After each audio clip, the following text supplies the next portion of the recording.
Okay, so here's my breakfast. I have ground beef and eggs. They're all the way down there. Have some fruit. Essentially, nettle leaf is really good for your blood circulation. So I'm getting some morning sunlight because what this does is essentially it tells my body, it tells my hormones that it's time to wake up. I usually go for 10,000 steps a day. Sometimes I'll divide that up in chunks of like 30 minutes. Because usually 10,000 steps takes about like an hour and a half. I feel the way that I do. Like I feel really good when it comes to my health, and I want you to feel that way too. I'm on my way to get some gas.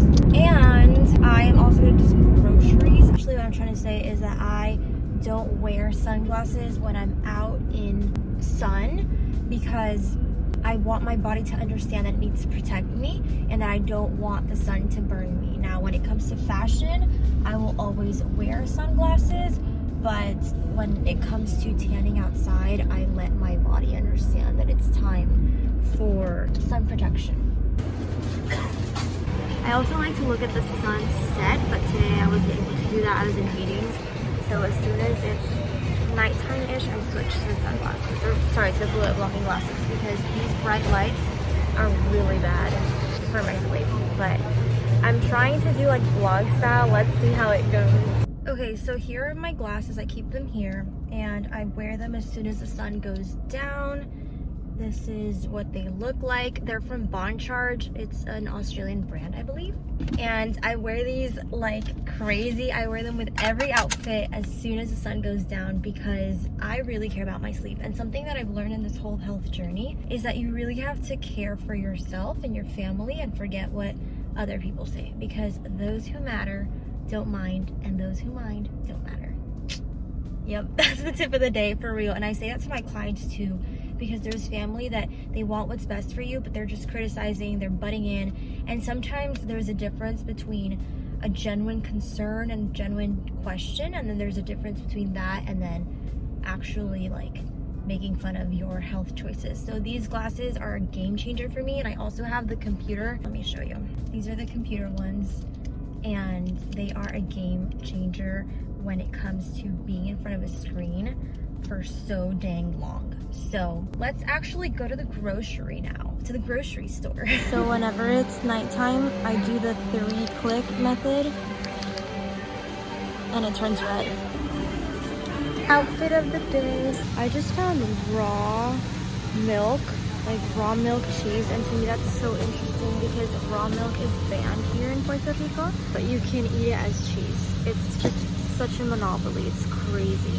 This is mature raw milk mountain cheese. Ingredients: raw cow milk, salt, rennet, cultures. It's insane. Raw milk cheese, but not actual raw milk. Okay. So I use this Iris app. It's I think like $1 a month or $14. And then I select on type and I'll put sleep. I usually use health throughout the day, but then I go ahead and I put sleep and it just changes everything to red, you see? And then the other one that I like to use is biohacker, and it just kind of like changes everything like that. I personally love biohacker at night, so I'll probably just keep it like that, but sometimes I'll use sleep, which is easier to see colors. And that's just something I do for my night routine.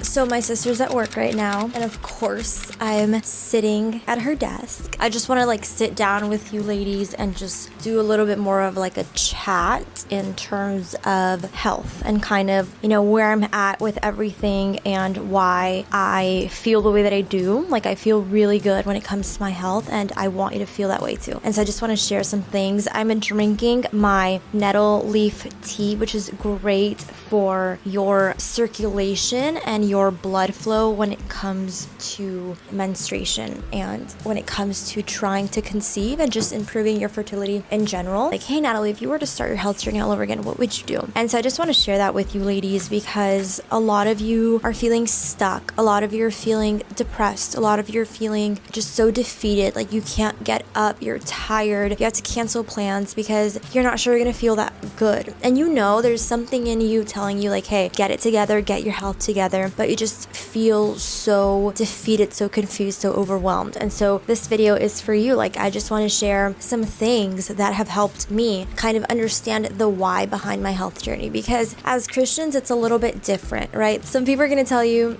start your health journey to look good and to, be your best and to be like that bad bee, It's not about that when it comes to being a Christian and wanting to take care of your health. Like, yes, it's about feeling good. You can feel good, that's fine. But I always like to go a little bit deeper than that. It's not just about the physical. It's not just about me. If you think about it, us as women, we're created to be the helpmeet or the helpmate of our husband, right? Whenever that comes to the picture. In my case, I'm not married, but I understand that that's my role. Some people will say, no, like they're equal. I personally believe we're equal in value, but I believe that our roles are very different, and that's beautiful. That's good. And so when you're all defeated, when you're not in your best health-wise, yes, you can still do things. You can still get life done, but the reality is that it's so difficult to have a harmonious house and a harmonious environment if you are not feeling your best. And so many of my clients say that to me. They're like, I don't feel good. Us sometimes as women, we're not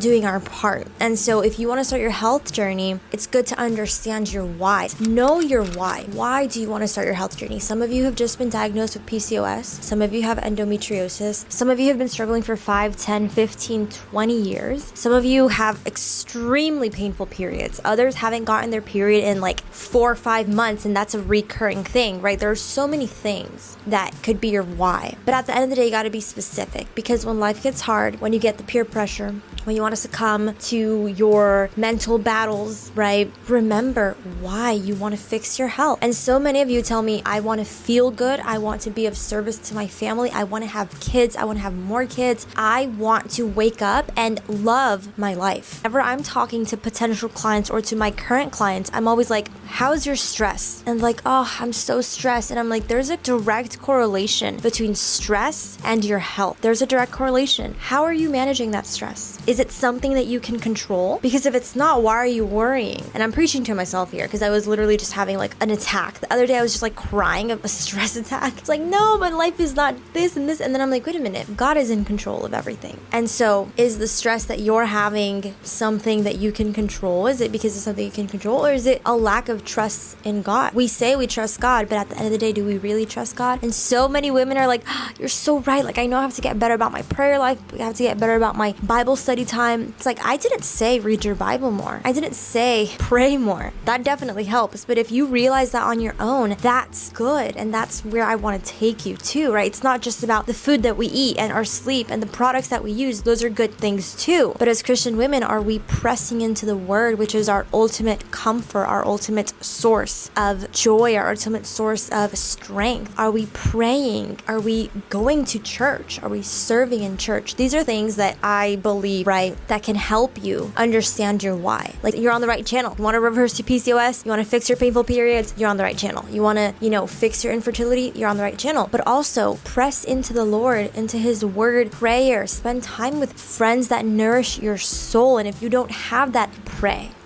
for that, because we need community as believers. First, it's in your local church, and then look for other believers as well. Be it online, other churches, I don't know, like whatever you gotta do. Keep it simple. So when it comes to good health, we have to keep it simple. And I talk about these 5 pillars always on my program. I talk about this too. And these 5 pillars are the ones that help my clients go to bed earlier. They've been going to bed at 12 a.m. every night. They start going to bed at 9:30. They have ovarian failure. They're menopausal at 30, and we're getting, their menstrual cycle back. We're helping them. They want to have a baby. They keep miscarrying. We're getting that, sorted. We're raising their progesterone levels. We're reversing their PCOS. It's these 5 principles. Number 1, sleep. Number 2, stress regulation. Number 3, what you're eating. Number 4, the products that are disrupting your endocrine system. And number 5, understanding your body as a woman, your femininity, your menstrual cycle, your hormonal dance, right? These 5 pillars will help you so much. So like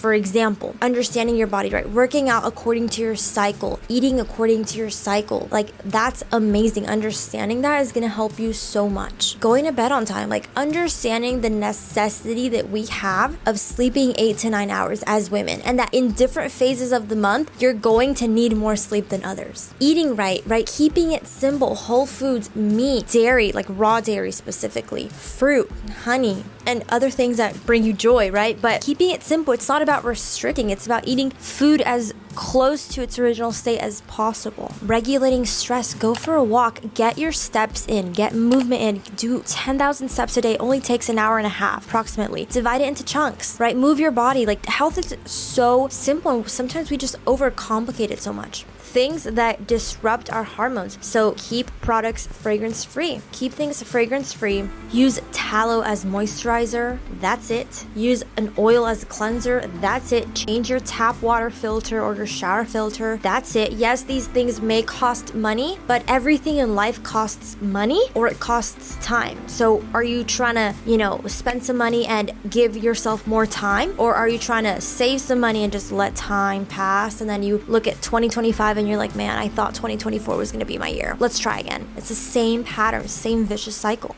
So health is really simple. Like, health is so simple, and obviously I can go more into depth. I could do more videos about that, and I have some on my channel, but health is just really simple. Remember your why, keep it simple. And number 3, once you start, stay consistent. It's not going to be easy, but it's going to be fun. It should be fun in the process. If you're feeling defeated by trying to start your health journey, then you are not starting for the right reasons, number 1, or you are shedding that old habit, those old habits, you're shedding that old self and preparing to become that new woman. And that's amazing.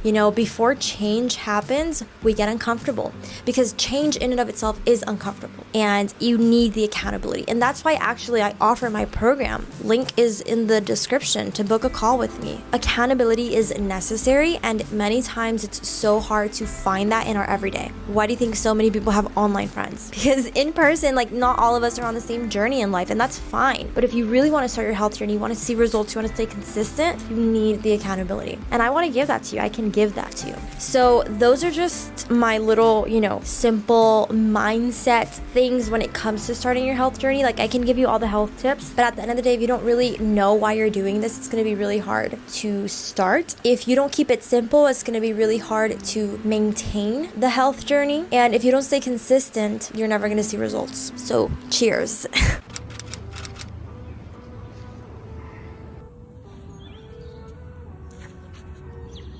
Good morning. So I'm getting some morning sunlight. Ooh, sorry, my dog. You need to let your body know that it's time for bed and that it's time to wake up.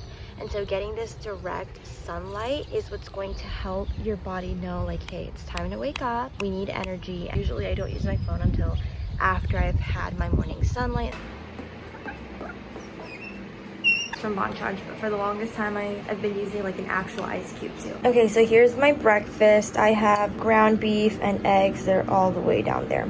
About 3 or 4 eggs, ground beef, a lot of raw cheese in between, and a lot of grass-fed butter. I'm big on protein and on fats. Have some fruit. I should probably get more fruit. Then I have nettle leaf tea because I'm on my period. Essentially, nettle leaf is really good for your blood circulation. Here are all of our fruits: mango, papaya, banana, oranges, pumpkin. That's not a fruit. Pineapple and melon or watermelon. They're all local. Love that. Essentially, I like to eat according to my cycle. I like to eat seasonally when it comes to fruits and some veggies. But yes, check out my menstrual cycle cheat sheet down below because it has all the good stuff, how to eat and exercise according to your cycle. I'm gonna go enjoy some breakfast, gonna get my eyebrows taken care of. I'll see you later. Okay, this is how I look with the brows. I need to do them. This is the before. I've been threading them every 3 weeks, but I'm actually going to ask her to thread them every 2. Not wearing makeup, just lipstick. If you're a dark winter, you know that we need lipstick and something in our eyes, but I'm just doing lipstick right now.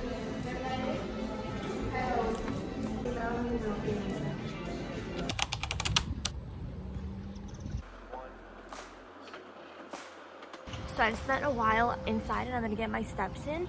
I usually go for 10,000 steps a day. Sometimes I'll divide that up in chunks of like 30 minutes because usually 10,000 steps takes about like an hour and a half, an hour and 40 depending. But I usually try to take my steps like instead of like long steps, I usually go like this. I don't know if that makes sense, but I try to just go for steps pretty quickly and that way I can do my steps in about like an hour and a half. So hair's going up and I usually just walk. I do lift weights like 3 or 4 times a week, do some weightlifting, but steps is where it's at lately for me.